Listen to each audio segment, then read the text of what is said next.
there. YouTube wasn't letting me go live for some reason. So that was very bizarre. Let me, if you guys can hear me, make sure, or if you could just let me know in the chat.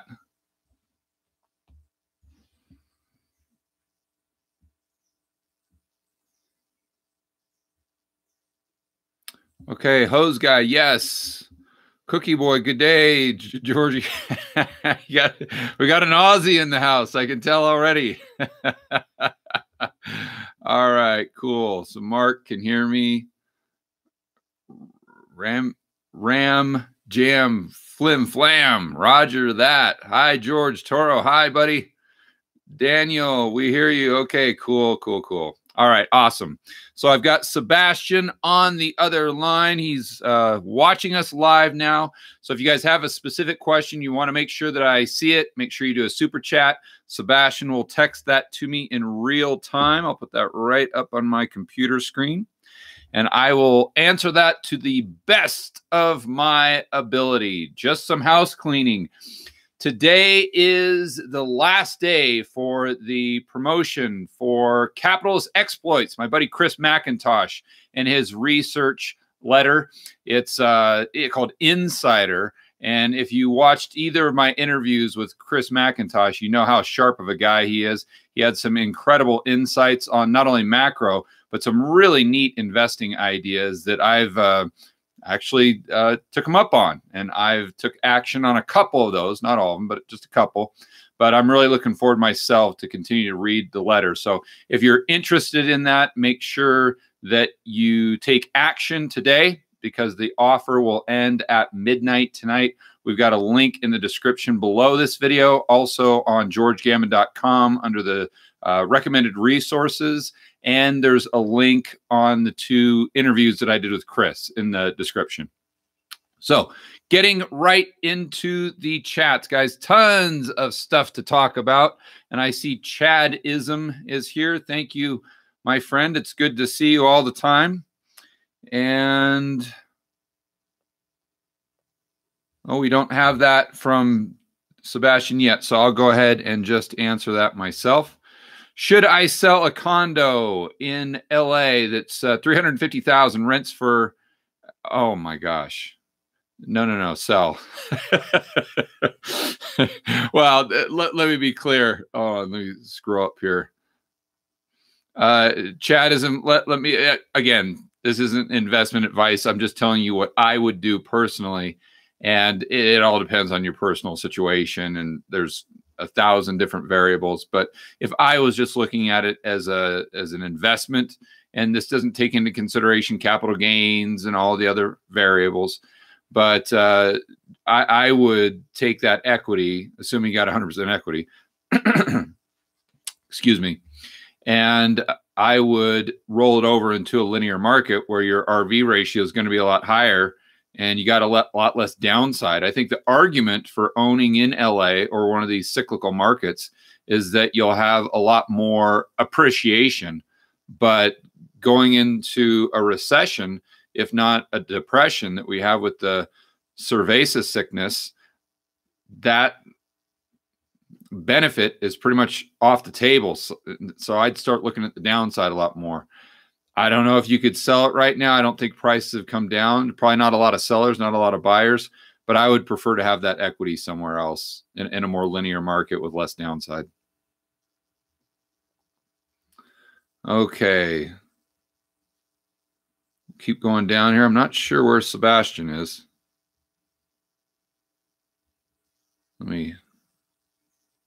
We'll call Sebastian right now. I wish you guys could talk. I'd have you guys talk to him. I won't turn that up, so you're going to put him on speaker. I don't want to embarrass him.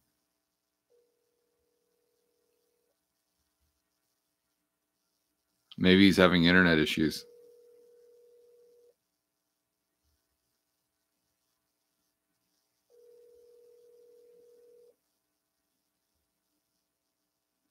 All righty. Well, I'm not sure what's going on with Sebastian. Maybe he's what's tough here in Colombia right now is they've got a government lockdown. So many people are on the internet that maybe, I don't know, but everything is streaming okay here. We're not freezing up yet. So let me just keep trying to knock these out, and hopefully Sebastian will chime in here.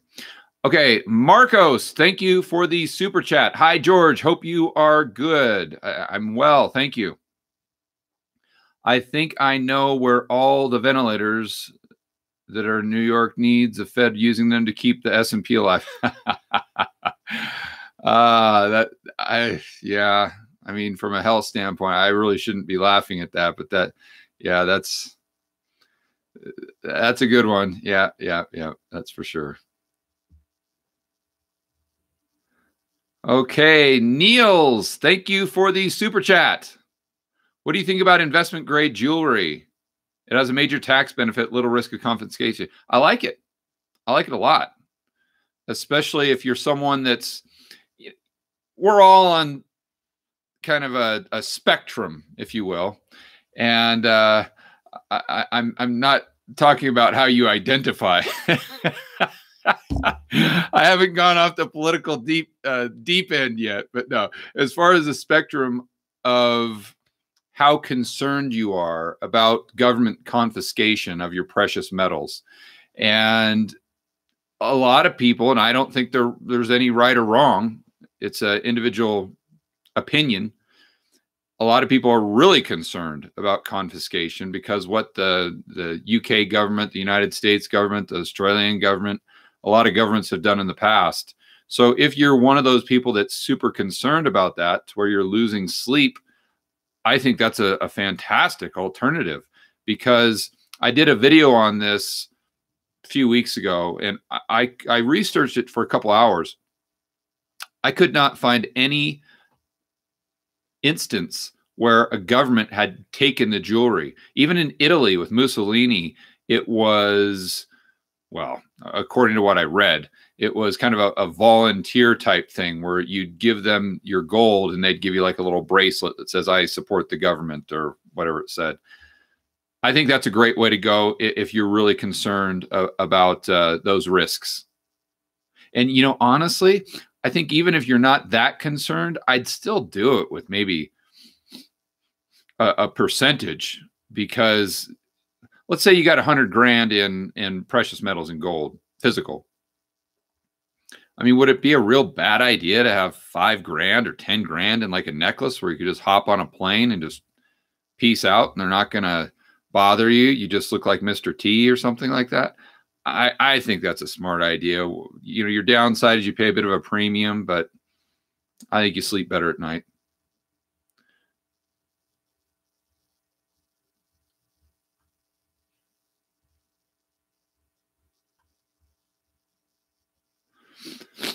Okay, Chadism, thank you for the super chat. What to do with the cash? When do we invest back in? I just put the cash into, depends on how much you've got, Chad. Well, assuming you've got 100% equity in that, in your last question, I'd put it into T-bills. I'd roll it over. I don't think they're negative yielding anymore. So bonus, right? Because I think you've got a little bit more than is FDIC insured. If you had like 100, I probably wouldn't be too worried about that being in the bank, especially if your bank is a small community bank where you know them well and you've had a chance to look at what their loan book did back in 2007 or 2008-9.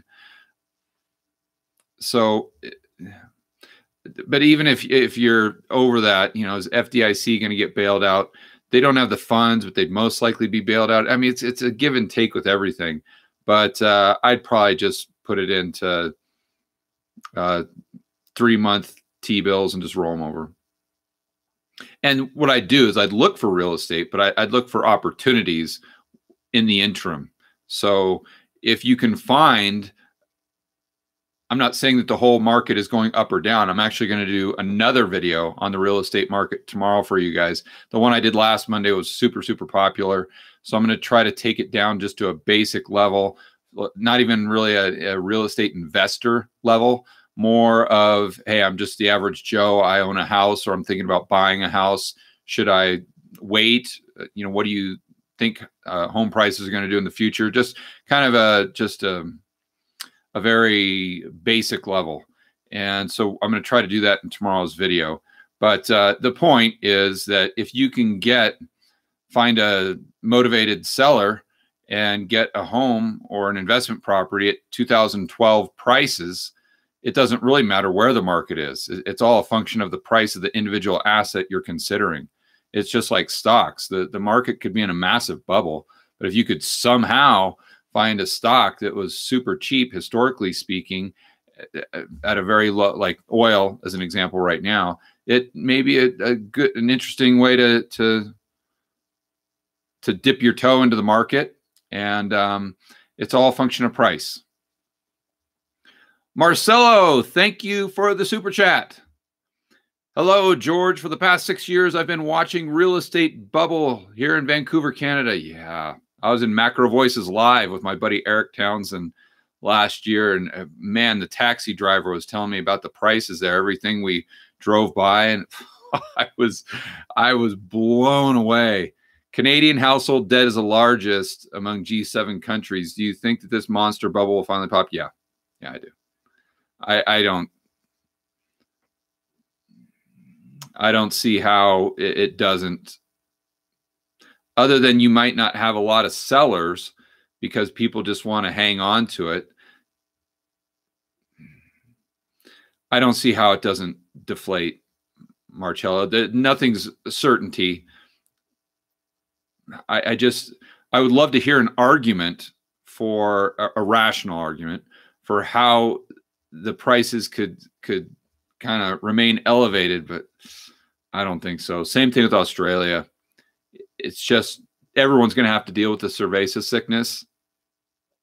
And if that's shutting down the economy, I mean, how are Canadians going to make those payments? The only thing is, if let's just say 70% of the housing market was owned outright, where the buyers just paid cash, that might be a little different because no one really has to sell because no one has a mortgage payment. That's like Colombia. Very few people here have mortgages. They own their properties outright. So, but I don't think it's that way.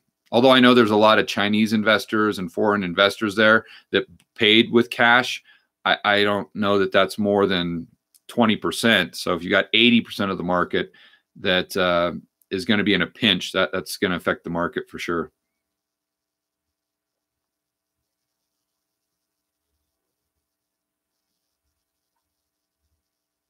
Mark, thank you for the super chat.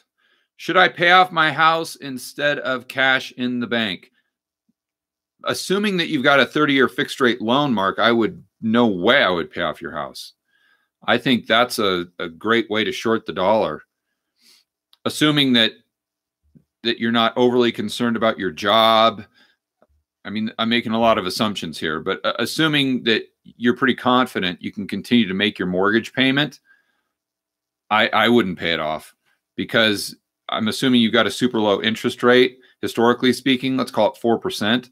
Just remember that if inflation goes above 4%, the delta is a transfer of wealth from the lender to you, because you're paying the loan back with cheaper devalued dollars.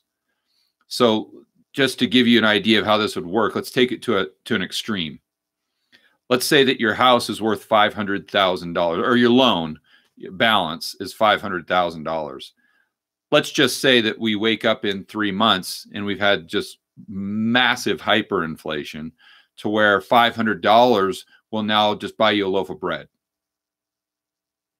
In other words, you in 3 months, in this hypothetical, you could pay off your entire home loan with the same amount of money as you would pay for a loaf of bread. That's a wealth transfer. Basically, you're getting it for free. So that means the value of the house that you own still can buy goods and services, and hopefully could buy close to the same amount of goods and services in 3 months after this hyperinflation imaginary scenario here we're talking about. So hopefully it could buy the same amount of goods and services in 3 months that it could buy now. The big difference is you're basically paying it off with a loaf of bread in 3 months. So the difference between the amount of goods and services that you could buy for $500,000 now compared to 3 months, that's a transfer of wealth to you from the bank. So that's why I like hanging on to a super, super cheap fixed rate debt, assuming you can service it.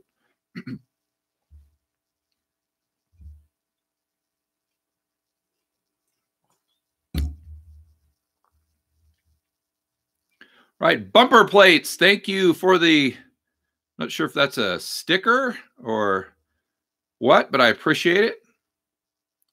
BJJ Nut. Okay. Thank you.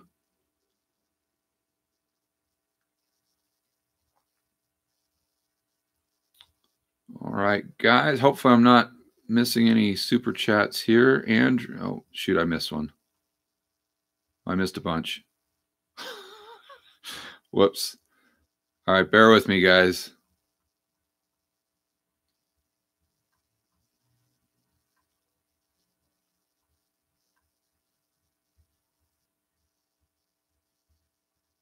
On my end, this chat stream, it moves so fast and it skips around that it's tough to stay up here. All right, I think I've got it. So Jan, thank you for the super chat. Why do you view silver as speculative? It historically has always lagged gold and outperformed. Yeah, but just look at your question. I think you answered it in your question, Jan. Because you're looking at silver as well. I shouldn't say that. Maybe you're not looking at a way to actually increase purchasing power. The reason I see it as a speculative asset, because it's not the supply side of silver is different than gold in the sense that there's very few pure silver miners. And this is, if you want more in-depth analysis on this, Rick Rule walked me through this whole concept and how this works on my interview with him maybe a couple months ago. So definitely check that out. But so there can be a lot of supply of silver hitting the market when because they're mining other things, and the silver is a byproduct, where gold is more of a pure play. Also, a lot of the demand for silver comes through industrial use. So if we have industrial down due to called a supply shock, demand shock, whatever, with the coronavirus, or the cerveza sickness.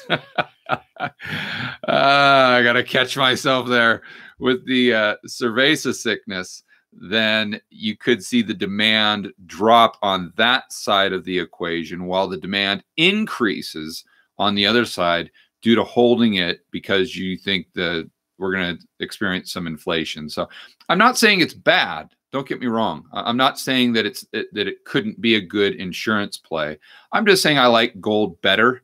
And for me, the insurance bucket is always just physical gold.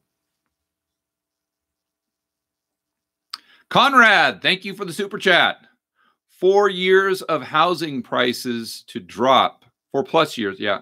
What's your gut say about California percentage drops? Will it happen sooner in the market? Thank you. You rock. Thank you. Appreciate the kind words, Conrad.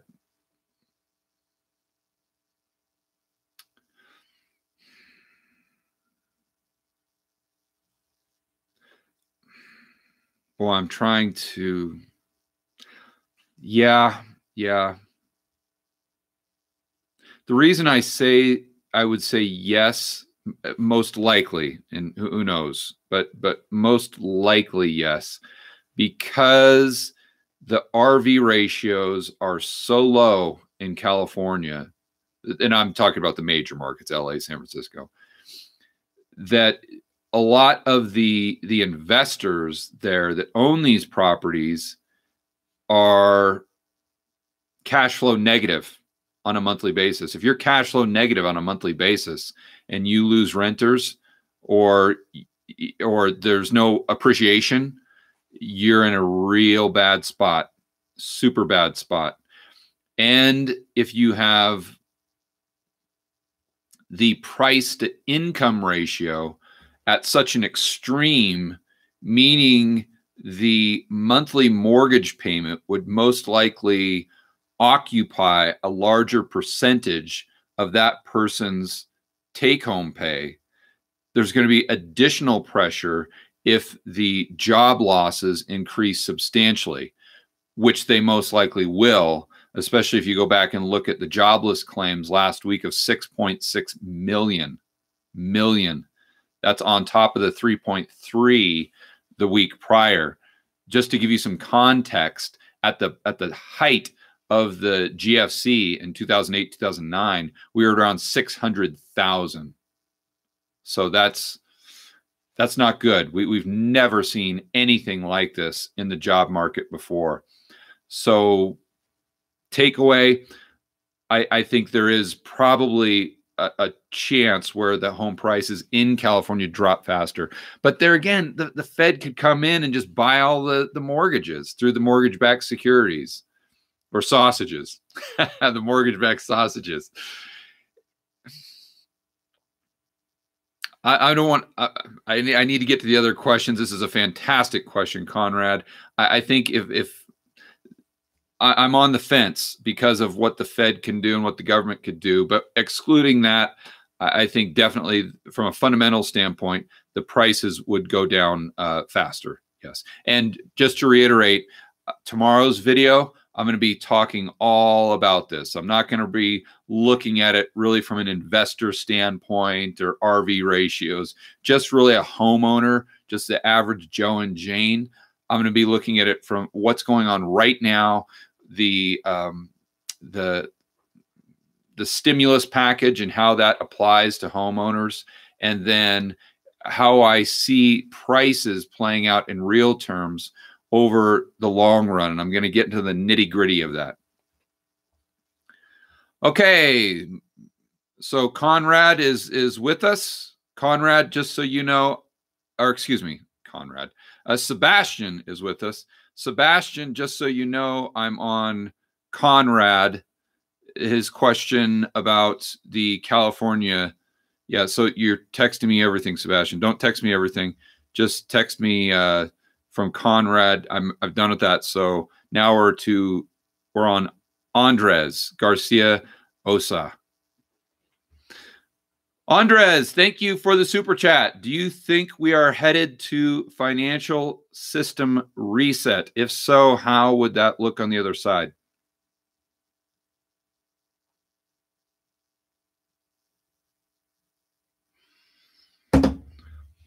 It really depends on how you define a financial system reset.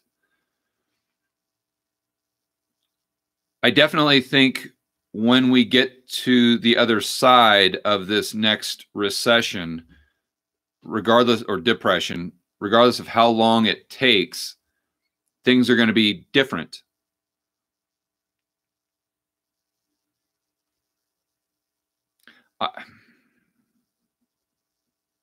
I think in the next 3 years, we'll most likely have a government-backed digital currency. I think they're going to try to ban cash. I think you're going to have a less dynamic economy because there's going to be much more government involvement. I think we're going to have a lot fewer personal freedoms and liberties. That's what it look. I think we're going to have negative real GDP. I don't know whether that's, or maybe flat. I don't think we're going to have much GDP growth adjusted for inflation. I want to make sure I'm very, very clear. We definitely could have nominal GDP growth, but I see kind of a lost decade, even at the very best, a lost year, 2, probably 3 years. So much of the consumption in the United States is predicated upon asset prices. That's why the Fed is so intent on keeping asset prices high and keeping this bubble inflated, the everything bubble. You can look at it this way.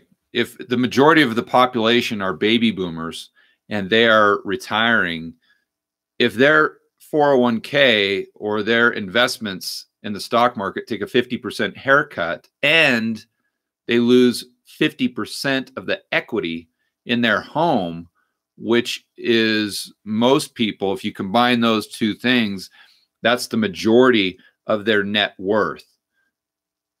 How does that affect their consumption for the rest of their lives? Because they're not going to go back in. It's not like they're 20, 30 years old, 40 years old, where if they lose half of their net worth, they can just try to buy the market again and hope over the next 20 years it gets back up to where it was, or 10 years or whatever.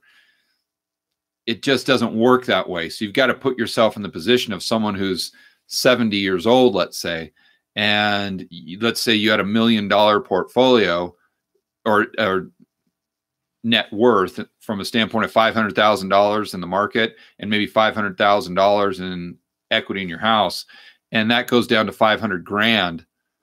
That's a big hit. That's a lot less spending you're going to be doing moving forward. And you're going to probably most likely have to go back into the job market. So that squeezes out the younger people who might have less experience.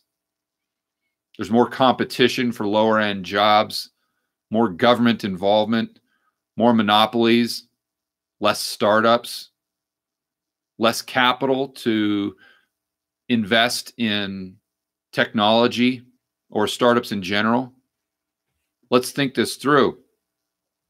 If over the last 12 years, since 2008, if the Fed would not have artificially manipulated interest rates, and let's just say rates would have been at 5%, which sounds insane right now, but we just look back before 2008 and that was just normal. So if Fed funds was at 5%, if a 10-year treasury was paying 6 or 7%, if corporate bonds were paying a lot more, if the Fed funds was the bottom and you had a normal yield curve, how many of the businesses that we know today would have ever been funded or would be in business right now? I mean, let's be honest. You think Tesla would be in business? No. And I'm not saying they've got bad cars. I'm not saying they're not going to be the future, and they could be. That's a completely separate video. But they wouldn't be in business right now because they never would have been funded. Same thing with Grubhub and WeWork. And I mean, I could go down the list. But so do those companies exist on a moving forward basis if we don't have super cheap money that's going further and further and further and further out the risk curve trying to chase yield? So it looks a lot different. And I think my base case, not that I'm right or wrong. I mean, I'm some crazy guy on YouTube that almost flunked out of high school and has never taken an econ class in his life. So take it for what it's worth. But I just see low growth, no growth in real terms, maybe negative growth. And while you have inflation, so a little bit different than China or than Japan in the sense that they had no growth, but kind of a deflationary period. I think we have a little bit of inflation, or maybe the 70s stuff, but in real terms, we have negative GDP growth.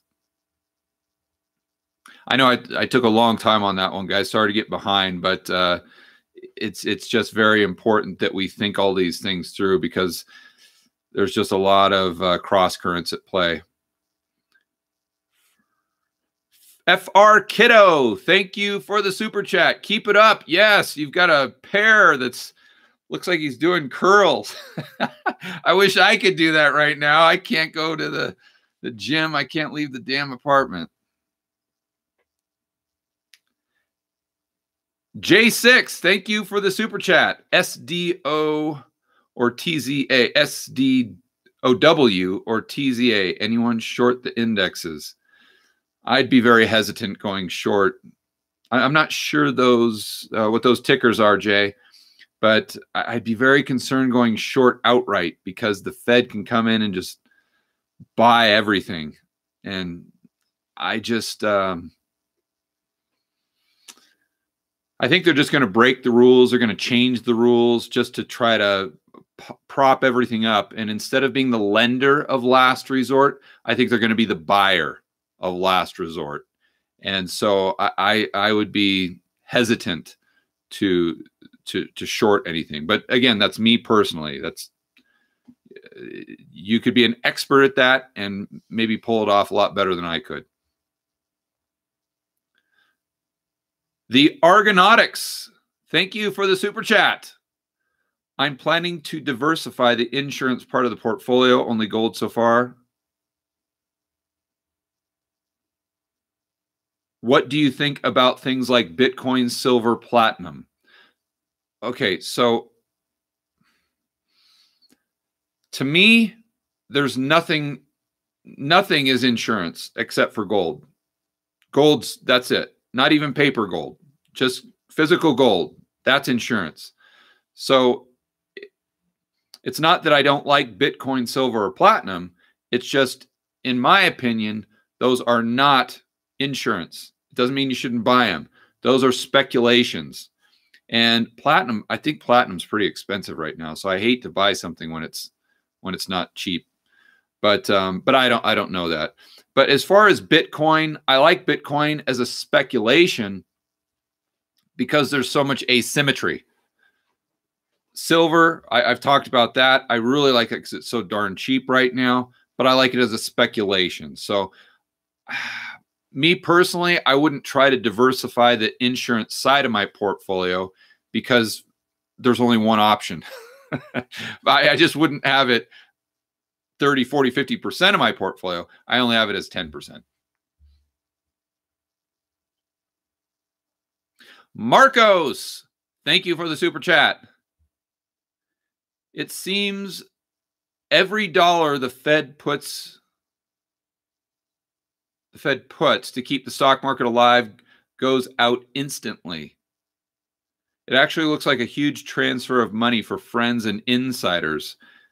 How long can they keep it up?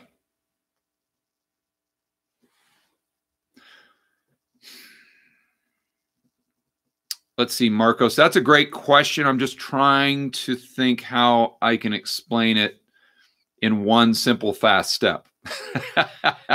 Because this is tough to explain. I really want to encourage everybody to understand or try to better understand how the Fed creates money. Or how they print money. We all know they're not literally printing up pieces of paper. That's just a kind of a saying. So when they quote unquote print money, although the money they print is denominated in dollars, it's kind of not dollars. It's bank reserves.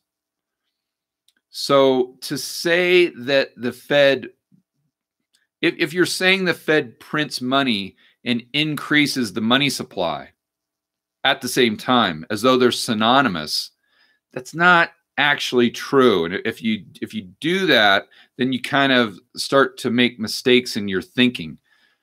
Because as of, well, now it's kind of all bets are off, but as of 3 weeks ago,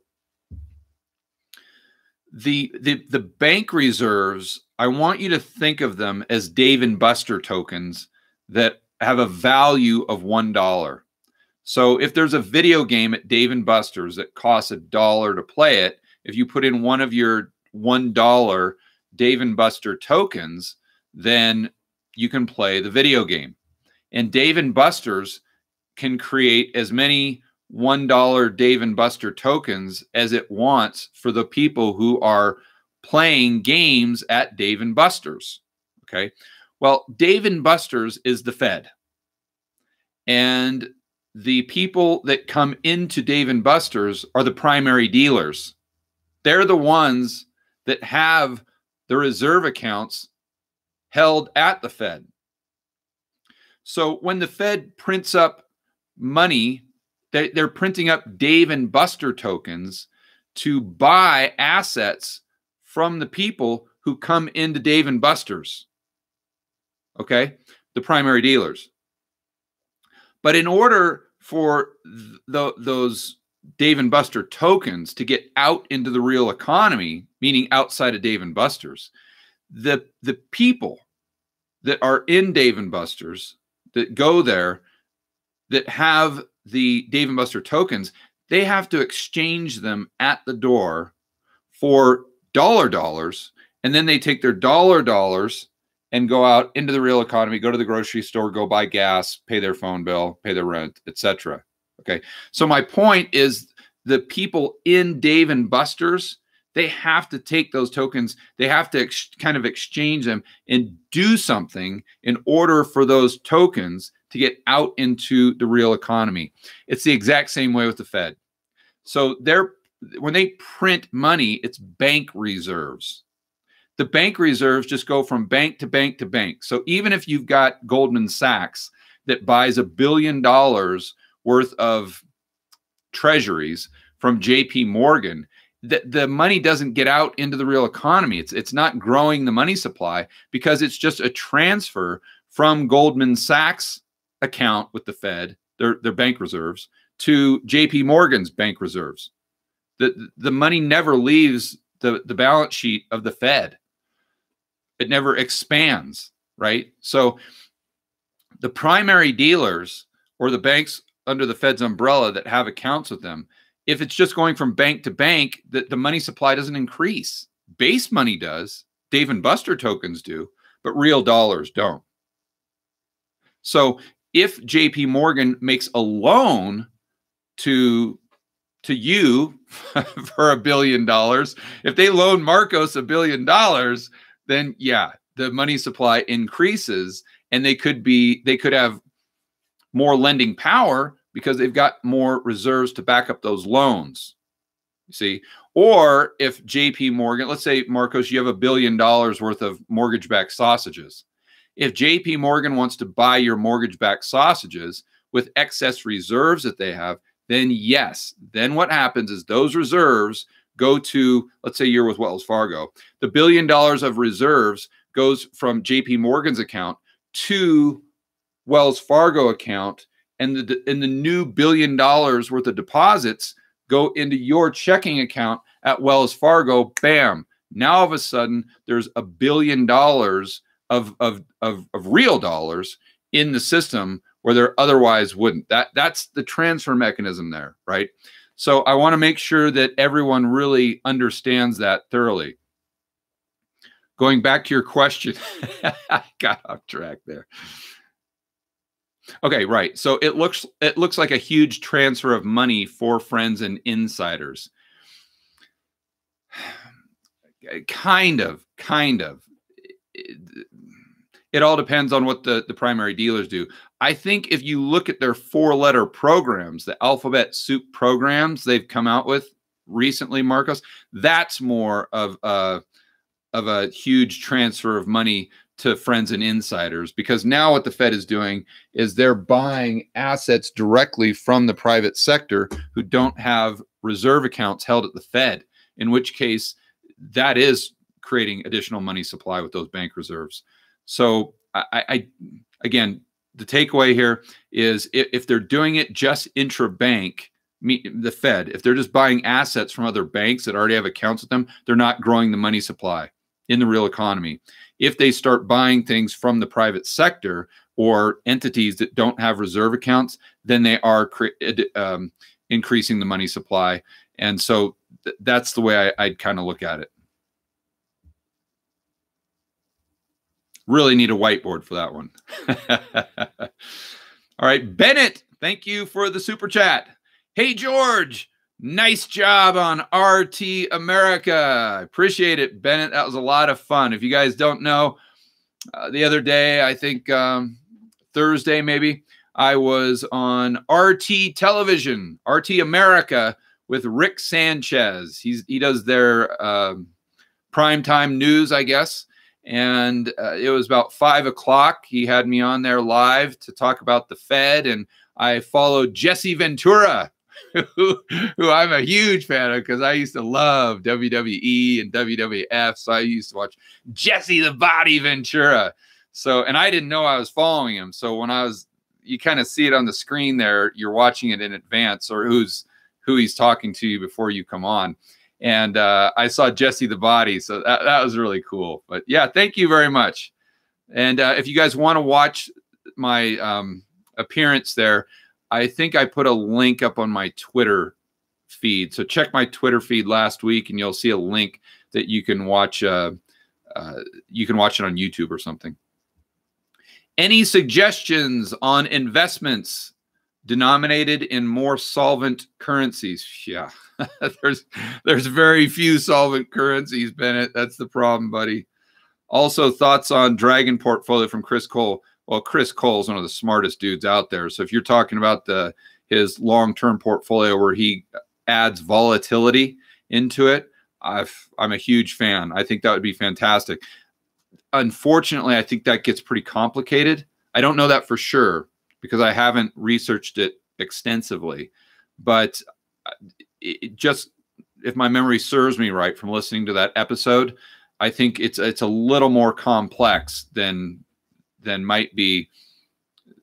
It might be a little complex for the average Joe, is what I'm trying to say. So, but for those out there, definitely listen to the episode of Macro Voices with Chris Cole and understand the concepts he's talking about. And maybe that's within your wheelhouse. Give it a shot. But I definitely think it's valid, and I'm a huge fan of Chris Cole. And of course, Macro Voice. Oh, he did on Real Vision. I'm sorry, I didn't see his bit on Real Vision. I know he discussed the exact same thing on Macro Voices with my buddy Eric Townsend. So that's what I was referring to. So watch it on Real Vision or Macro Voices.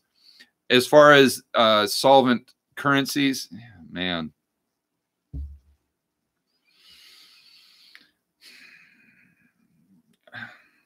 I mean, the problem is the dollar could go to 120, 130.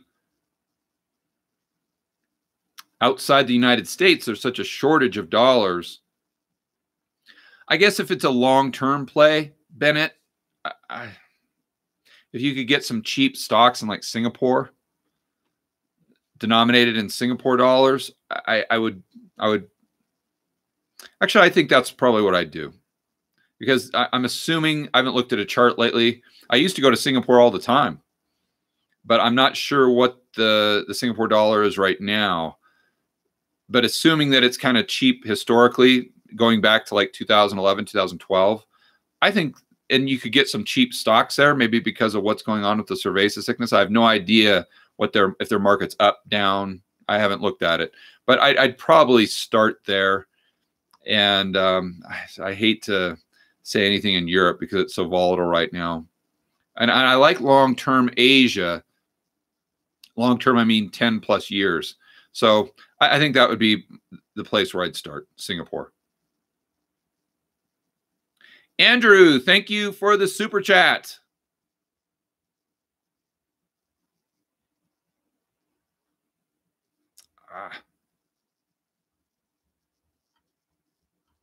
Sorry, guys, this thing.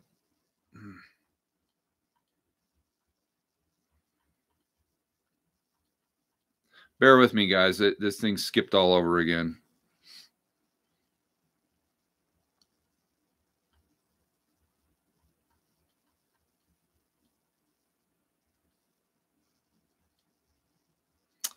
Shoot.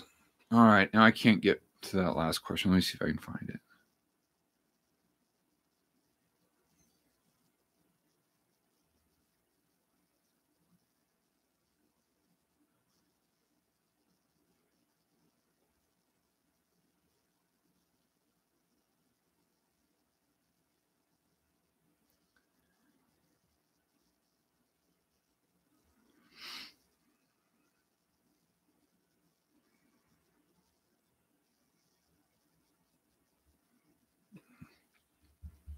All right. Well,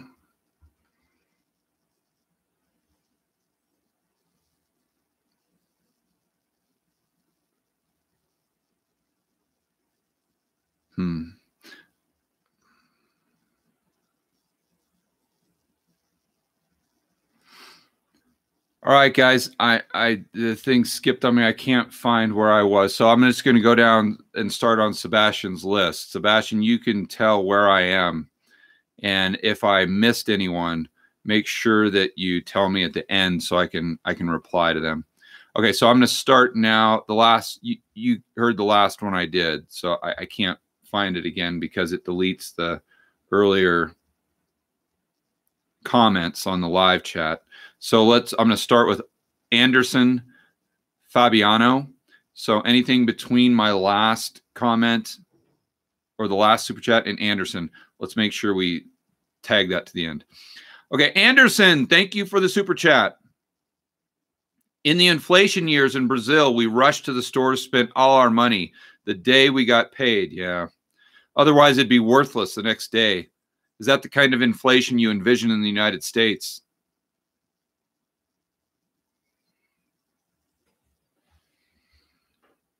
I think it's possible. I don't think it's possible in the short term. I think once the dollar is no longer the reserve currency, Anderson, I think that's what you're going to see, because you're going to have all those dollars come flooding back into the United States, and the Feds most likely won't be able to raise interest rates. And it's just,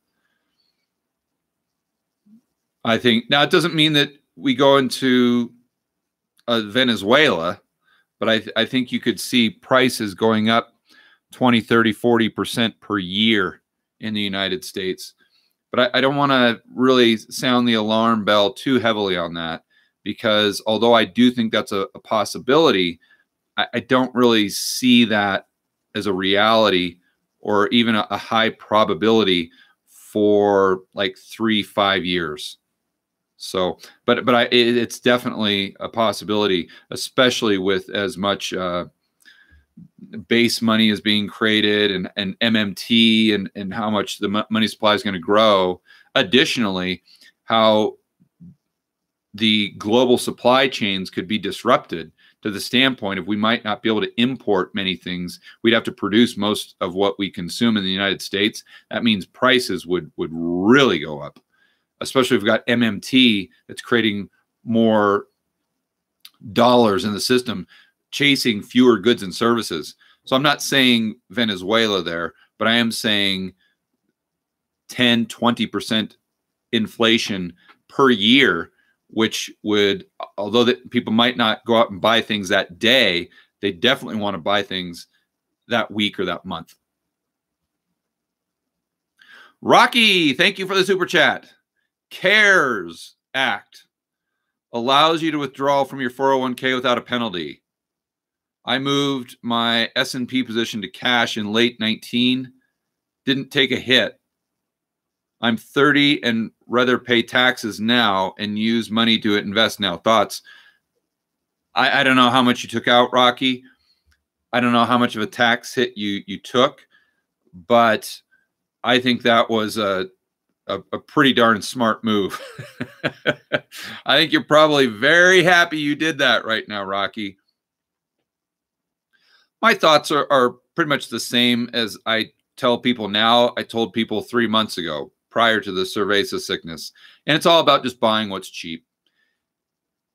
And per my video the other day, just because the market gets cheap, let's say it goes down to where on the CAPE ratio we're under 15, that doesn't necessarily mean that the individual asset, whether it's real estate, stock, company that you're buying is cheap, right? So you got to look at kind of what I like to do is take a tops down approach. I like to look at the broad macro and then just kind of go down, down, down, down, down, and like an inverted pyramid and tell, okay, it's kind of, is the broad macro cheap? Okay, great. Check, check, check, check. And now I've got higher probabilities of that investment or speculation working out.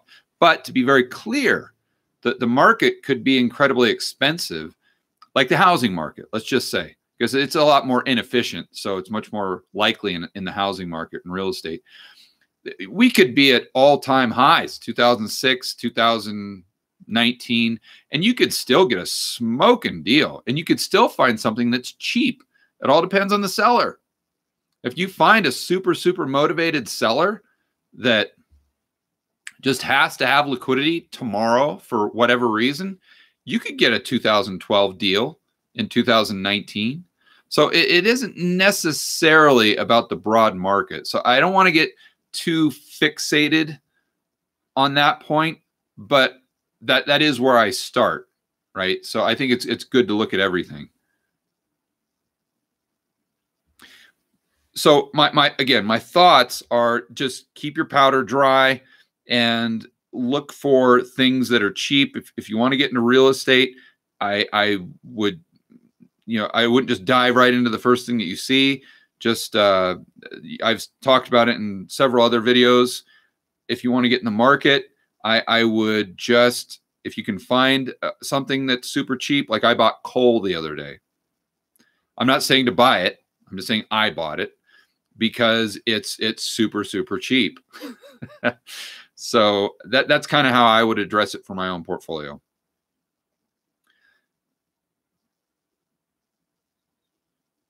Okay. Evgeny, hopefully I'm pronouncing that right. Thank you for the super chat. Hi, George. Waves of gratitude from Moscow. When do you think it's a perfect time to buy gold, silver? In what period of time what period of time do those funny money go to real economy causing massive inflation? You can never predict the timing of those things at all. You can understand the underlying fundamentals, but the timing, it's impossible to know because so much of inflation or deflation is psychological. And how do you get a read on that for an entire population of 330 million people that are executing billions of transactions on a daily basis? It's tough. And I don't want to say that inflation is 100% psychological, but in my opinion, that's a big component of it. So it's just smart to analyze the fundamentals and go from there. So the perfect time for me to buy gold is whenever I have more money. The price or timing is irrelevant. So let's say I sell one of my real estate deals and I pocket 100 grand. Regardless of the price, regardless of the timing, I'm going to take $10,000 and I'm going to buy gold. That's just bam, done. No, it's not even, you don't think about it. As far as silver, because I see it as a speculation, that would be different. I think silver's cheap right now. So if I was buying it for a 10-year speculation, I would definitely consider it.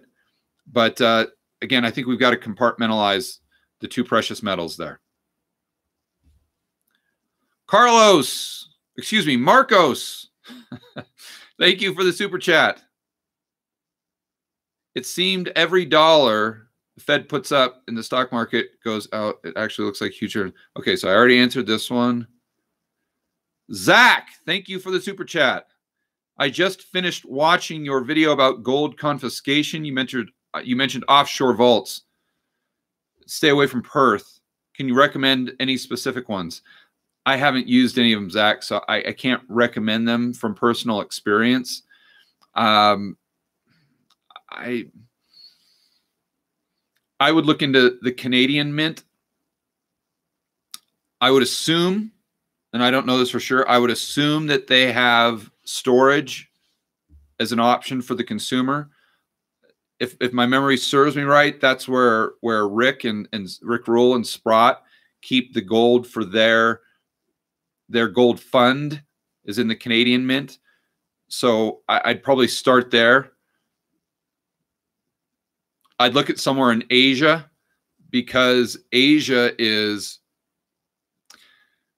a lot different than the East, is a lot different from the West in the way they view gold. So gold confiscation would be, in my opinion, would be a lot harder in a place like Singapore because of the way the culture views gold. So I think Singapore and Canada would be where I would start. And not only that, I've lived in Singapore kind of for 6 months at a time here and there. It's 3-6 months at a time. And I just know the overall attitude there with the government is very, very, it's, well, let me just put it this way. I would have a hard time seeing the Singaporean government come in and confiscate gold. Andre, thank you for the super chat. Oil up or down in the next 2 weeks? Oh, who knows? I don't know. Next 2 weeks, nobody knows. Nobody knows. I know that we're in contango in the sense that the spot price is a lot lower than the future price, but I'm not an oil expert by any stretch of the imagination. I would listen to my buddy Eric Townsend at Macro Voices. Check him out on Twitter, Art Berman. I would ask those or look for some advice from those guys. Now, is it up in 2 years? Then I can start to give you advice, or at least my opinion with some level of confidence. And in 2 years, I think it'll be up. Ron, thank you for the super chat. I'm buying an apartment once the building is fully built. Okay. Okay, so I'm assuming like maybe a condo or an apartment. Yeah, we call it that outside the United States. I'm torn between paying it upfront or loan to make good use of low rates, 6%. Oh, I see. You're in Romania. Okay. I'm sorry. Your name is Rob. Ugh, forgive me, Rob. 6% fixed rate for 7 years in Romania.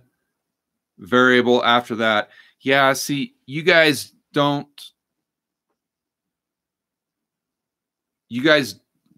correct me if I'm wrong, don't have the 30-year fixed rate mortgage. That's actually something that's almost exclusive to the United States because it's subsidized.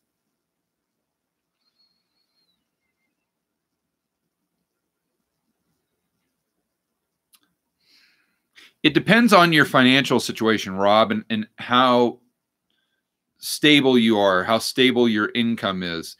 If you've got quite a bit of savings and you've got a real stable income and you're not too reliant upon the economy, I would go ahead and keep the powder dry. I'd take out the loan. Yeah, I would do that because then at the end of the day, let's say the market goes back up to 30,000 tomorrow and there was nothing cheap to buy. Well, fine. Then you just take the money that you had, the dry powder, and you just go ahead and pay out the loan. You got some initiation fees and whatnot with the loan, but then just pay it down. You can always do that. And then if in 3 or 6 months, whatever, if the market goes back down to 40, 50% market cap to GDP, if you can get if the market goes, let's say under 10 on the Cape, not that it will, but let's just say that it did, then I think it would, I personally, assuming that you're financially very, very stable, I would rather have that money in a dividend stock that was paying me 10, 12% that I could get it under a 10 PE that was a real nice blue chip than just having the equities tied up in my house, really not making me any money. Wally, thanks for the super chat. Congrats on your debut on RT. I appreciate it, buddy. Do you know Stephen Van Metre? No, I do not. He is an expert on the bond market. I'd love for you to interview him if possible. Okay, I'll look him up. Let's see, Sebastian, why don't just do me a favor and write down this gentleman's name, please.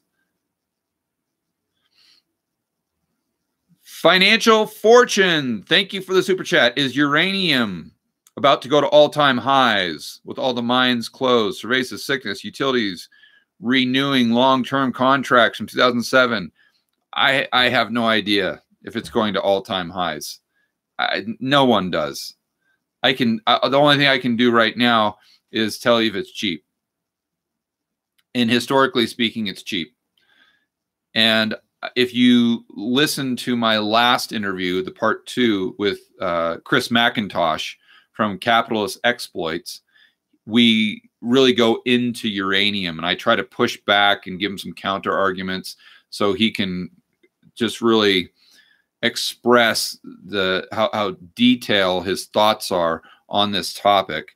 And I think he does a good job of that. So if you're interested in uranium, make sure that you check out that last interview I did with Chris McIntosh. It's the part 2. And then I know he's just done a ton of homework on it. Marcello, thank you for the super chat. Hey, George, thanks for answering my previous question. Now, what do I do with my Canadian maple dollars? Thank you, and keep up the fantastic work.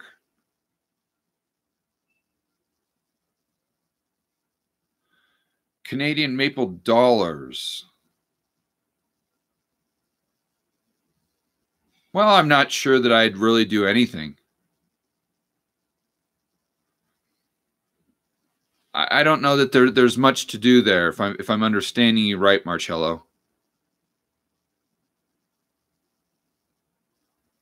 I think one of the best lessons for investing was taught by Jim Rogers.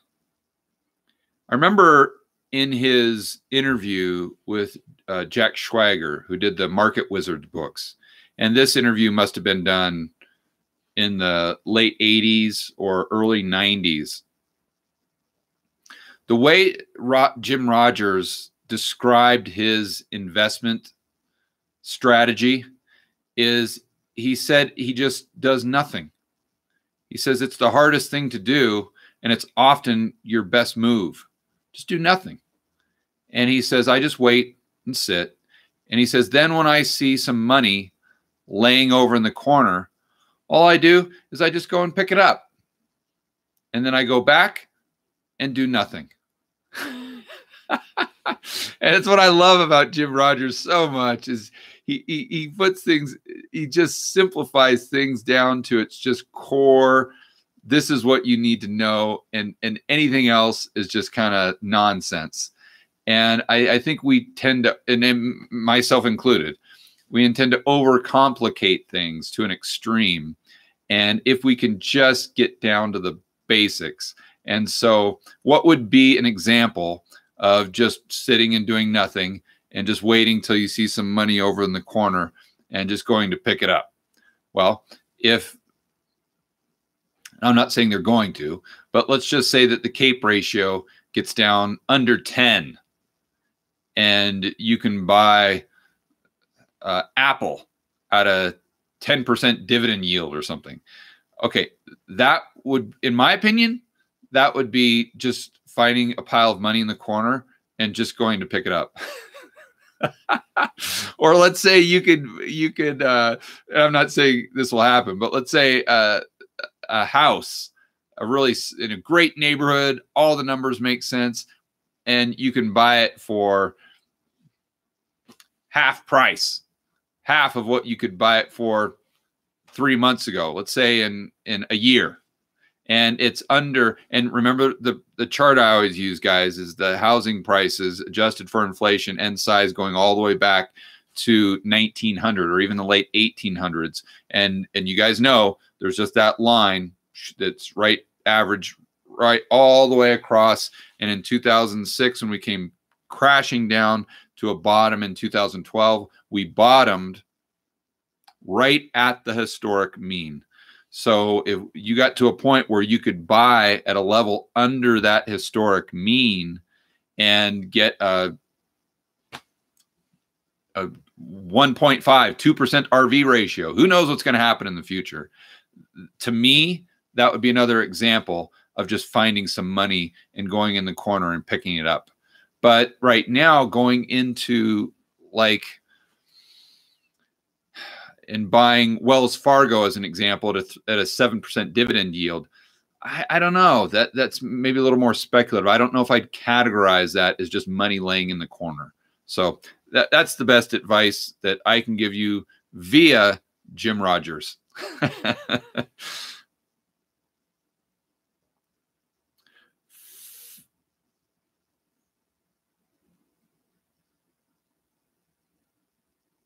Oh, and just let me make sure on the time here. I've got another interview, guys, at, let me think this through, 1 in an hour. Okay, right. Okay, we're good. Yeah. All right. Yeah. So just I've got a hard deadline at an hour and a half. So in about 25 minutes. So let me see how many super chats we have. So Sebastian, let's cut off the super chats. I'm on.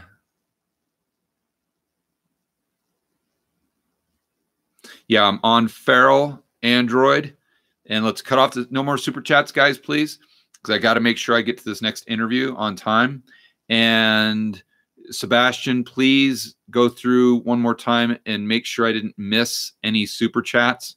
And if I did, please add them to the end. And then text me and let me know once that's been done. Thank you. Feral Android, thank you for the super chat. Do you think we'll have a second wave of infection once current lockdowns are done? Will there be a second lockdown? Yeah. Yeah, I do. Yeah, unfortunately. Because you've got to get up to herd immunity. And people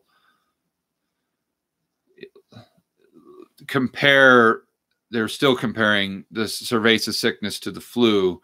And even if they're right, as far as the case fatality rate and the serious complication rate, the component they're not really thinking about is the R0 value, how fast it spreads.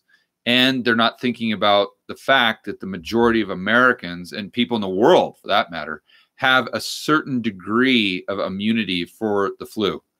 So, and I understand it mutates and there's different strains every single year. And if you get the flu one year, you can definitely get it the next year. That's not what I'm saying. But there's much more immunity, because once you get one strain, it's harder for you to get it the next strain, or excuse me, the same strain the next year and whatnot. And plus, we have a kind of a vaccine there that builds herd immunity. That's why we have, let's say, 20 million Americans every year on average get the flu. If we had no herd immunity whatsoever, then we'd have 200 million Americans. Actually, less than that, because the R0 value isn't as high, because the R0 value for the flu is 1.28. So we wouldn't have to get up to near as high the level of infection for there to build herd immunity. And I'm spitballing here, but let's just say that I know at an R0 value of 3, which is most likely kind of the bottom of the cerveza sickness, you have to have a 60% herd immunity built. So that would mean right around 190 million Americans. But at a 1.2 R0 value, which is what the flu has, it'd be a lot lower than that. So call it 100 million or 80 million, something like that. Those two numbers make all the difference in the world. So you can fixate on the case fatality rate all you want and say, look, it's not higher than the flu. It's not higher than the flu. Great. You may be right. Okay. I hope it's not. I hope it's less, right? But it's still, to a certain extent, doesn't matter, because you've got 200 million people that need to get it. So work the numbers, reverse engineer the numbers, assuming that it's the flu, but just 200 million people get it instead of 20 million. And then ask yourself what that does to the capacity of the hospital system, and what are the knock-on effects of that, right? So that's the key. My point is, even if let's say you're a city or a country or a state, whatever, that flattens out the curve. Let's just say that you did a fantastic job. And again, I want to be clear, I'm not really in favor of a government lockdown. And I did a lot of media last week, just FYI here, guys. I did a lot of media last week, and I saw online a lot of these media outlets that they said that I said things that I didn't say. They didn't even take what I said out of context. They just simply said that I agreed with their narrative, and I never did. So if if you guys ever see something online that says George Gammon said this, and it's not coming from georgegammon.com or my Twitter or my YouTube, and it sounds like, what? That doesn't sound like something George Gammon would say. Most likely, it's not something I said. They just invented it. So keep that in mind. And if you see anything like that, make sure you send it to me on Twitter so I can hopefully text the media outlet, say, hey guys, if you could please fix this, I would appreciate it. But my point is, if you get to a level, let's say there's just 500. Let's say you've got a community of 500,000, 500 people get it, and then everyone does a great job washing their hands, masks on, social distancing, to where it just slowly starts going down to where it goes from 500 to 400 to 300, and everyone says, okay, great, we've beat it. No more cerveza sickness. It's in the rearview mirror. Let's get everybody back to work so we can get the economy rolling again. And we don't have to worry about people paying their rent and all these things. Oh, thank goodness we beat the cerveza sickness. Okay, well, you have all those people go back. And what happens 3 weeks later? You're in the exact same spot because not enough people got it. It was only 500. And now there is an argument that that there could be a lot more Americans, obviously, because we're very limited on testing. Totally valid argument. Totally valid. But is it 200 million? I don't know. I would doubt that we're there yet, just all things considered.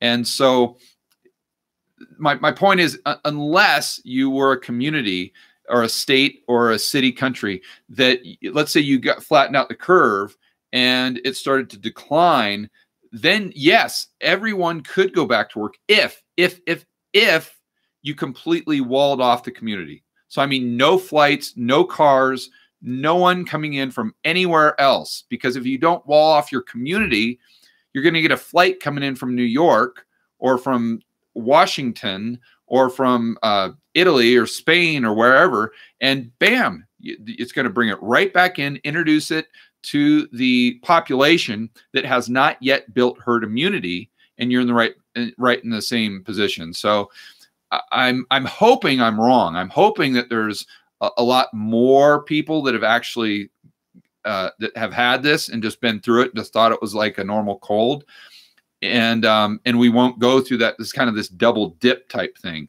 But then you have to ask yourself, what is immunity? Think about this. If you get the cerveza sickness and now let's say you have immunity, well, for how long? Right? Immunity for the common cold, and that's a coronavirus, if I'm not mistaken, it's just a different strain, is like 3 or 4 months. So I'm hoping that if you get infected, then you're immune forever. That would be ideal. But it's not a certainty. It could be you're only immune 2 months, 3 months, or maybe you're not immune at all. Maybe you can get it and 2 weeks later get it again. All these are total game changers. And as of right now, we just don't know. So I think that yes, if you see communities open back up, I mean, Singapore did that, the same type of thing. Everyone's been looking at Singapore as kind of like the model of how to handle this. And obviously they've done a fantastic job. But even their government came out and said, listen, now we've started to see cases, they flattened it out, and then the cases started to go back up again when they became more laissez-faire. So now they're going to have to stop flights coming in, flights going out. They're going to have to take more of these types of measures. And I think you'll see the exact same thing in Sweden, and probably the same thing in South Korea, probably the same thing in China, although we know their numbers aren't real. So anyway, long way to answer a short question, but hopefully that makes sense. Scott, thank you for the super chat. Hey, George, gold up to 3,000. If yes, tentatively, when should I buy all gold? Let's see. When should I go all gold after saving rainy day buffer till I'm 60? I'm 32 now and outside the United States. Not sure I totally understand your question, Scott.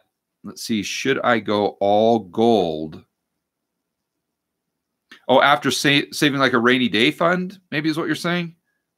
Until you turn, well, no, you shouldn't. If you're asking me if you should go all gold with your portfolio, the answer is 100% no. At least that's what I would do. I would never own 100% of anything. There's just no way. Life is too uncertain. If you're asking me, once you've saved enough money to have like a 6-month rainy day fund, which is pretty much the only idea of Dave Ramsey's that I like. Not that I like him. He's the one person that I just, normally I'm not like that. I don't hold a grudge, or it's water off the duck's back. I could care less, but he's the one person that really gets under my skin. Anyway, so if you're asking me if once you have like a 6-month rainy day fund, then you should start accumulating gold as an insurance policy, I would say yes.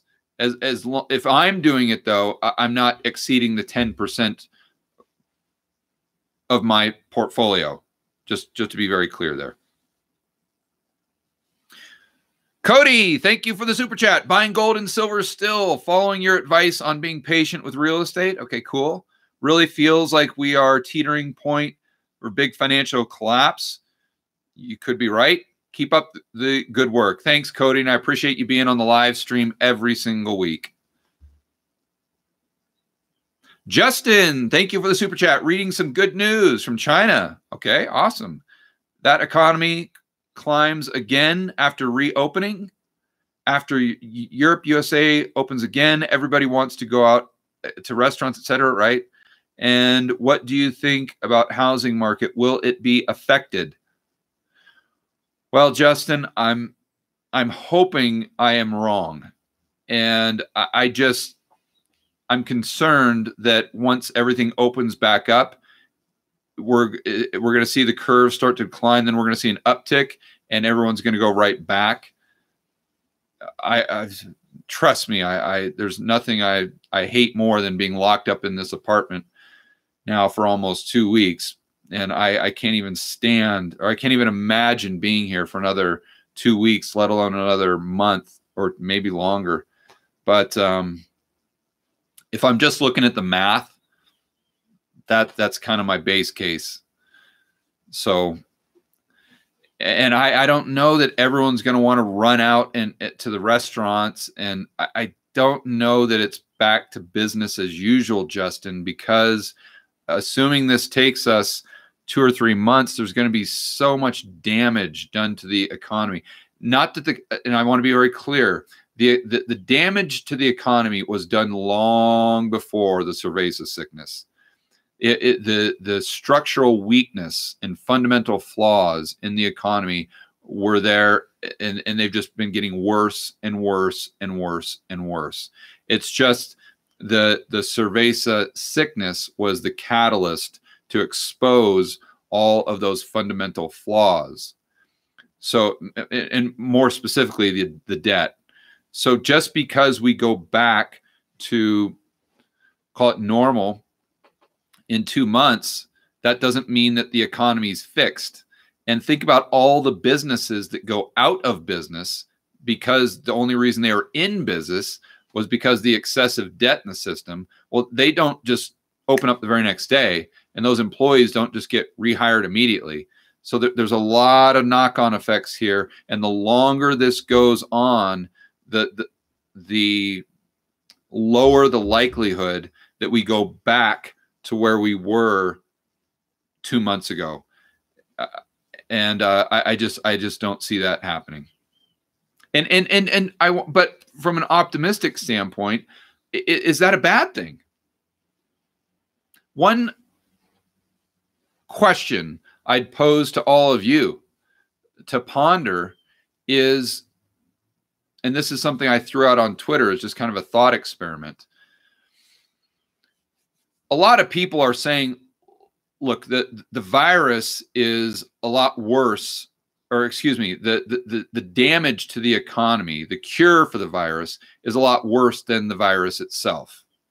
Okay, well, I can understand that because the unemployment rate is going to go sky high. All these businesses go bust. You look at this as just a total economic disaster.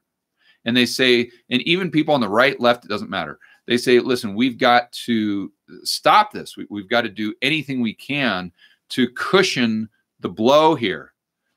But if we think about it, if we go back to 2008, do any of you think that if we wouldn't have inflated the everything bubble to paper over the housing bubble, would we be in a better place fundamentally now from an economic standpoint, or a worse place?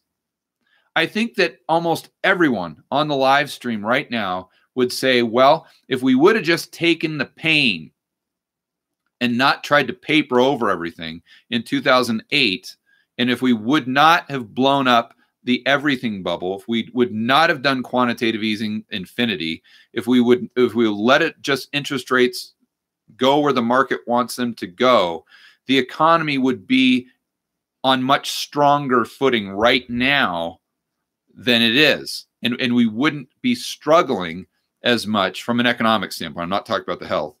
We wouldn't be struggling as much with the economy.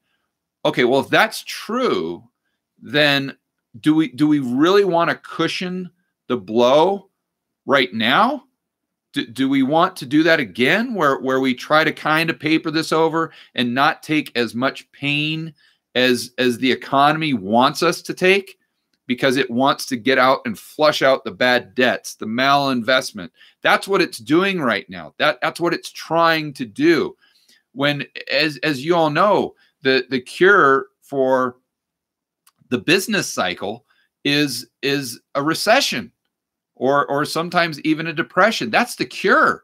So why is it the cure? Because prices come down and we have actual price discovery, right? Think about all the millennials right now that are out there that can't afford a house. Well, we don't ever look at that side of it. We just look at it, the side of it from the people who actually own homes. Well, what about the people that want to buy homes? If prices go down by 50%, don't they benefit?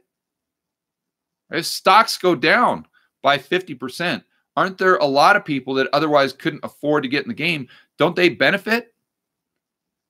Right? So a recession is a very healthy thing. It's part of the process. So my point is, I don't know. I don't know if we should be thinking about the cerveza sickness. And again, I'm totally excluding the health stuff. But I don't know if we should be thinking about the economic effects as a bad thing long term, because let's just say we wouldn't have had the cerveza sickness.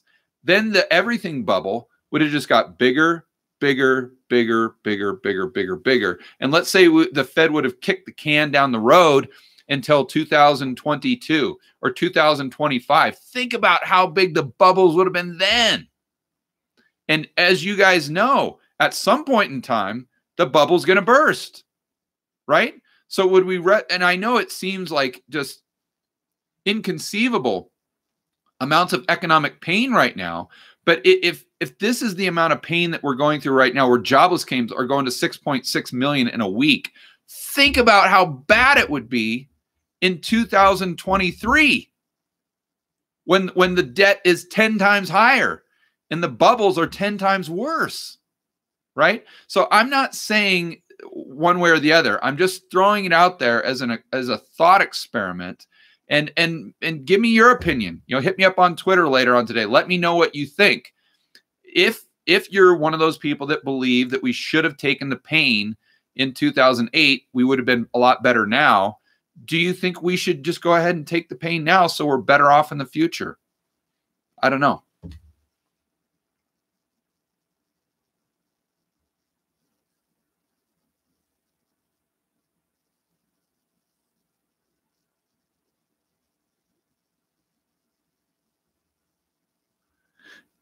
Jay-Z Who for 12. Thank you for the super chat. George, if you lived in a $2 million home in San Francisco, owned it outright. Would you try to take a mortgage out right now? And what would you do with the money? Ah, man, it really depends on how financially secure you are. And if you could, I'm going to assume that you make enough money and you're very, very confident that you're going to have your job still in a year. You've got a lot of savings, or maybe you make money online to where you're not dependent upon an employer. I'm just going to assume those things. And I'm going to assume that you have to, or because of your family or whatever reasons, that you don't want to move, that you want to stay there. I would do that. I would take out as much 30-year fixed rate debt right now as I possibly could. And I would wait. Even the interest that you're paying on it right now, I would just look at it as a way to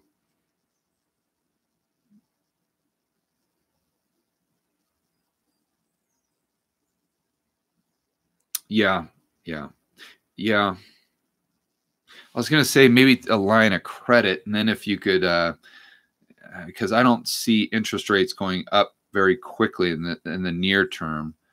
I'm just trying to think this through. So if you took out a line of credit on it, then you wouldn't have to put the money to work and you wouldn't be paying for the money. The problem is that if you've got an LOC and if you don't use it, if the bank is really struggling in 3 or 4 months, then they might say, okay, Jay-Z, sorry, no more line of credit for you. We're going to put the nix on that.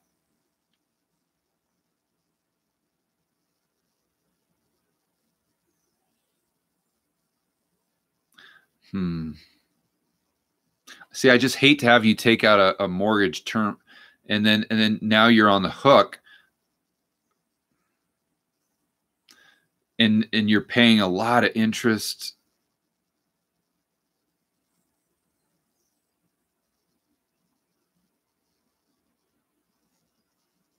Maybe I do half and half to be safe.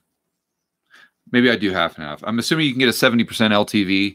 So that would give you what, 1.4. Maybe I do 700 in a line of credit, 700 term it out, 30-year fixed rate. And then I'd keep that powder dry with the 700. And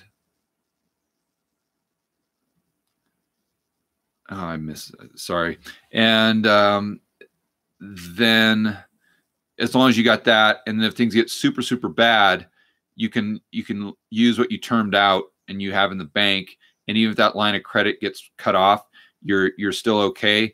But if you can't find anything to buy, you're not on the hook for so much in carrying costs in the form of interest before you kind of throw in the towel and pay back the loan.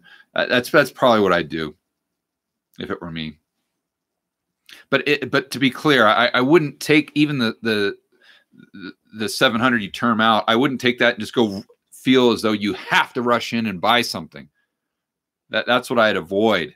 You're like, oh shoot, I've got this 700. I got to buy something now because I've got all these carrying costs in the form of my mortgage payment, my interest. I'd really try to avoid that. Darren, thank you for the super chat. Hi, George. Thanks for the super chats. First rule of investing, don't fight the Fed. Right. Well, I don't know if that's the first rule, but I think that's a good thought for sure. Where will all the liquidity go? That is where the opportunity will be. Fund flows. And this is an international tidal wave.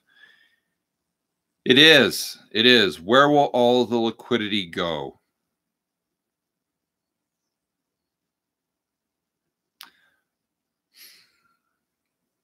Well, there's going to be a lot.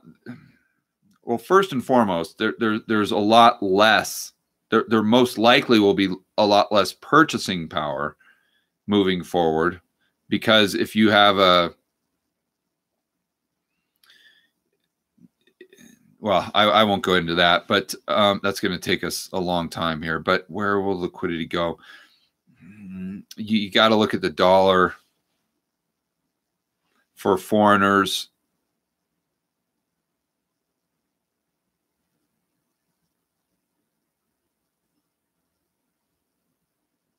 They're going to go into cash. I'm just trying to think, if I was a foreigner, what would I do? I would.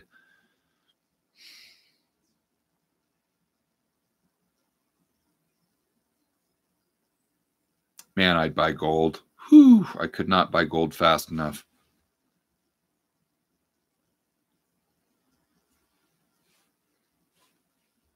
Shoot, sorry guys, I lost it here. I think it's going to go into gold, not now, but over the next, after a year or so. Man, how can it not go into gold? And I think it'll also go into real estate.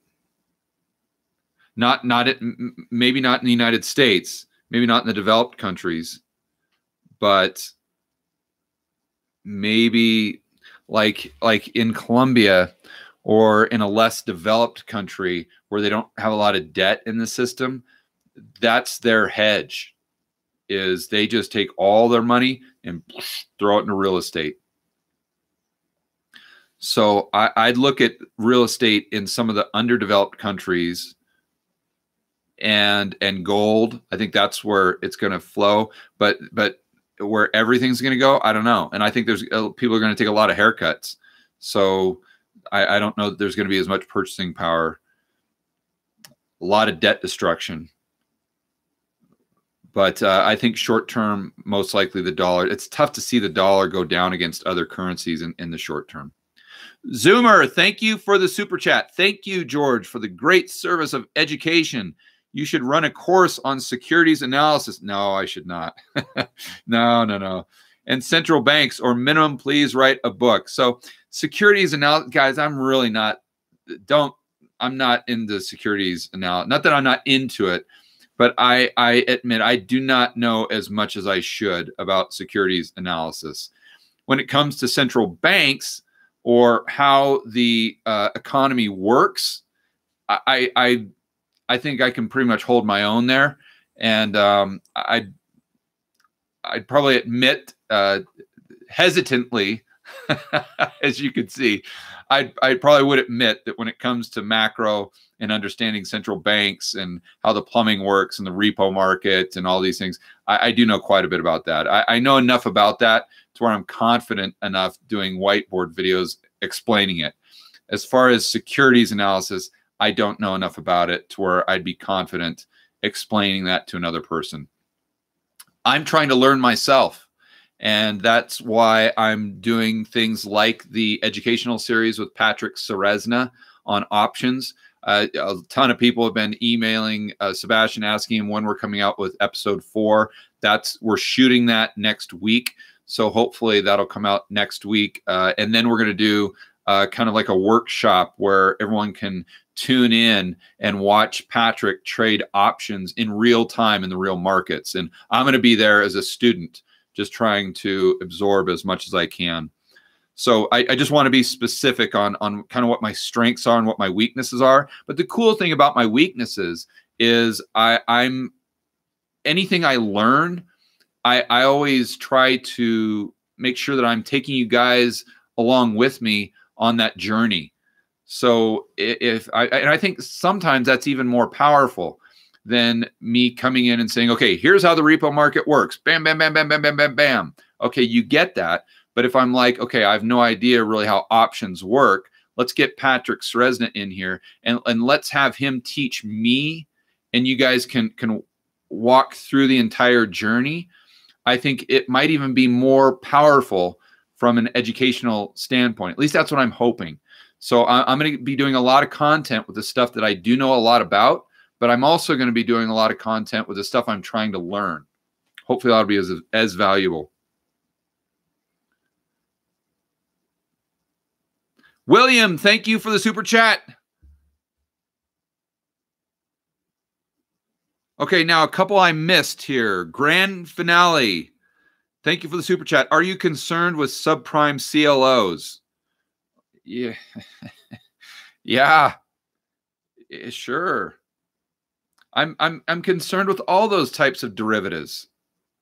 I mean, yeah, for sure. But I think the Fed is going to come in and buy them all.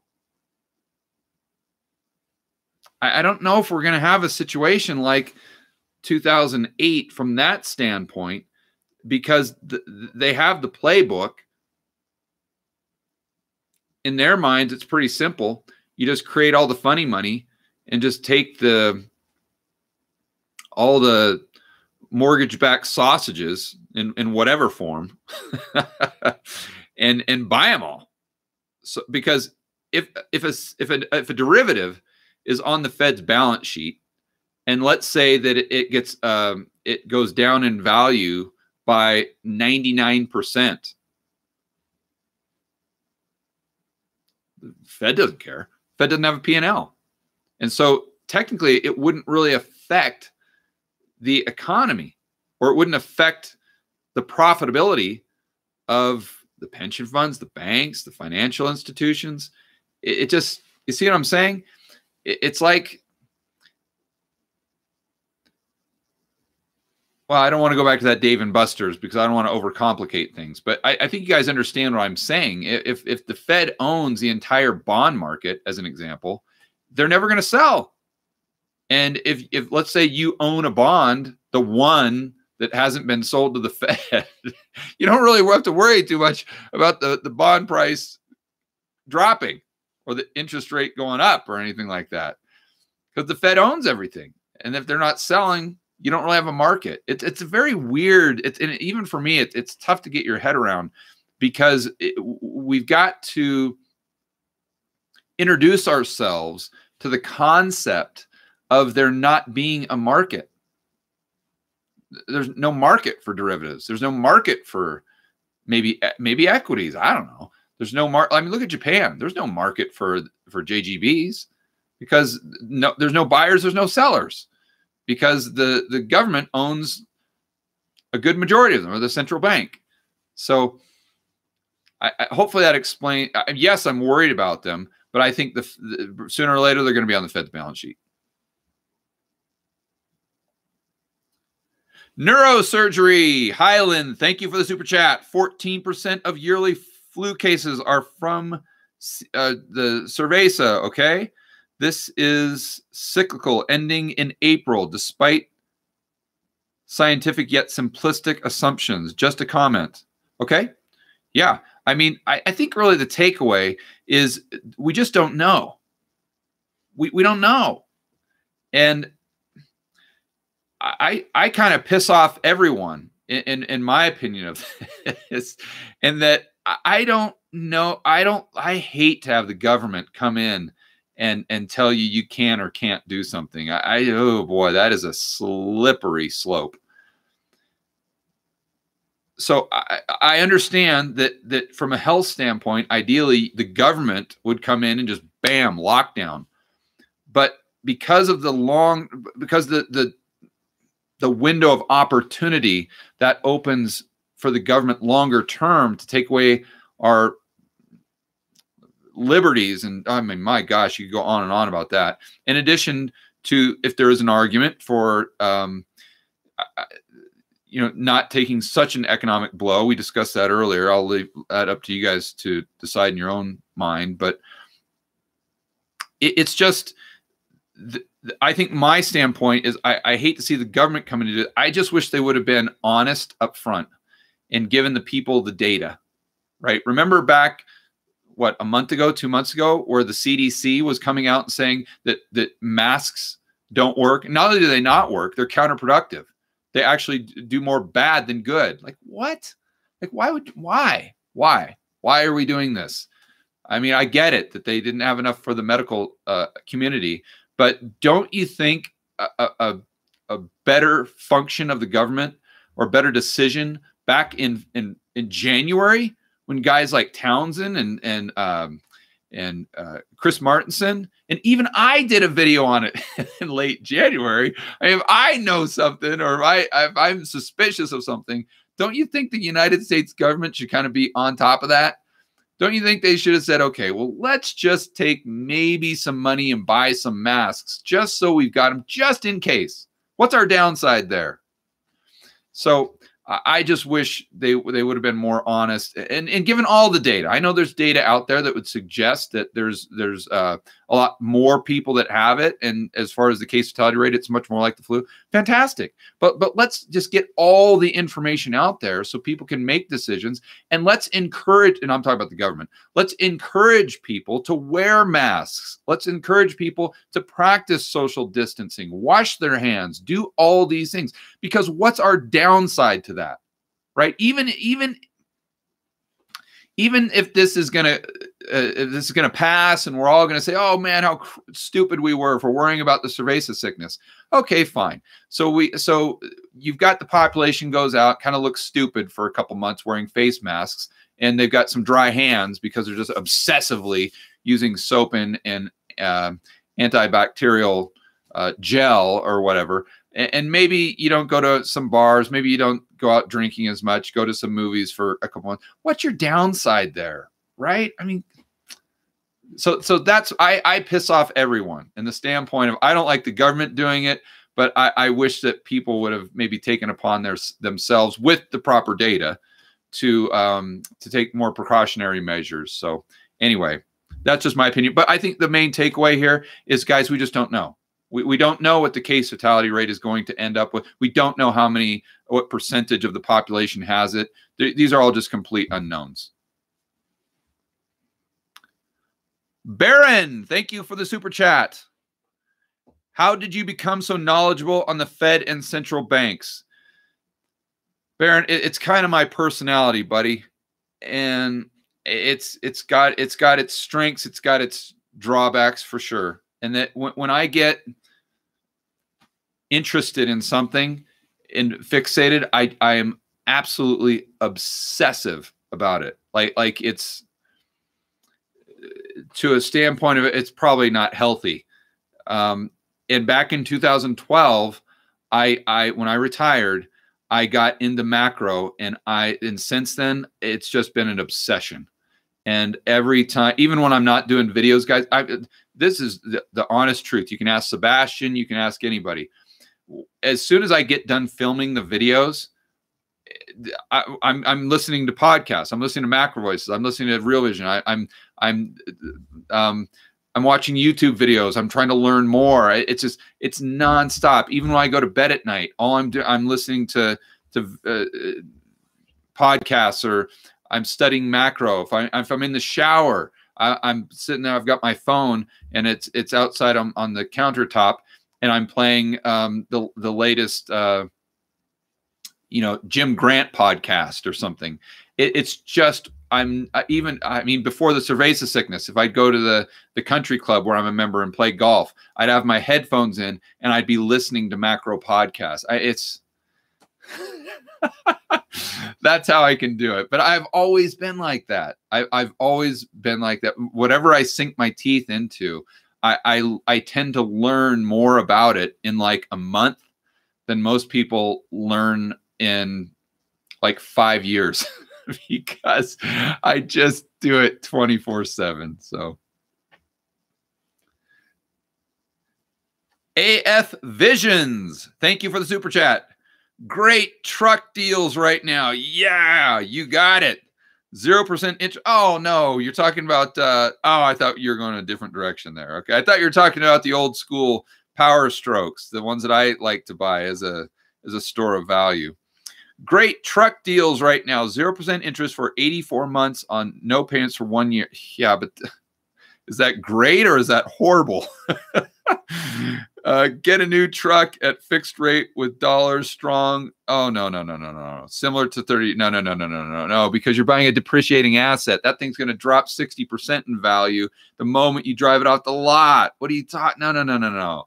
Now, if you could do that same deal where you could have 84 months, no payments, fixed rate at a super low rate, and buy a 1997 F-250 extended cab Power Stroke 7.3 diesel with 80,000 miles on it, yeah, then I'd do it. But you're comparing apples to oranges here. I think you're just trying to give yourself an excuse to go out and buy that brand new truck that you've been salivating over for the last 6 months or so. I'm not going to back that one. I can't give that the green light. But thank you for the super chat. All right, guys, I think I got to all of them. I've got to get to my next interview. And we'll probably post this on Tuesday. It's all about the real estate market. So the next 2 days, Monday, going to be a whiteboard video diving into the real estate market just from the standpoint of a homeowner, not necessarily an investor. And then Tuesday night's interview is going to be about the real estate market as well, taking a deep dive into that same topic for about an hour. So guys, thanks for joining me on a Sunday. Make sure if you're interested in taking advantage of that promotional offer that Chris McIntosh and the guys at Capitalist Exploits were so generous to offer my viewers and our community. It's for their research letter called Insider. That ends this evening at midnight. You got to take advantage of it today if you want to do that. I'm not sure when that will come back, so it'll go back to the normal price starting at midnight. There'll be a link in the description below, and if you want to check out Chris's interviews, I'd strongly suggest that. The promo link is in the description of those as well. And that's Chris McIntosh, and it's part 1 and 2, I believe. But if you scroll through the videos, you'll see it. All right, guys, enjoy your day, and I will see you on the next video.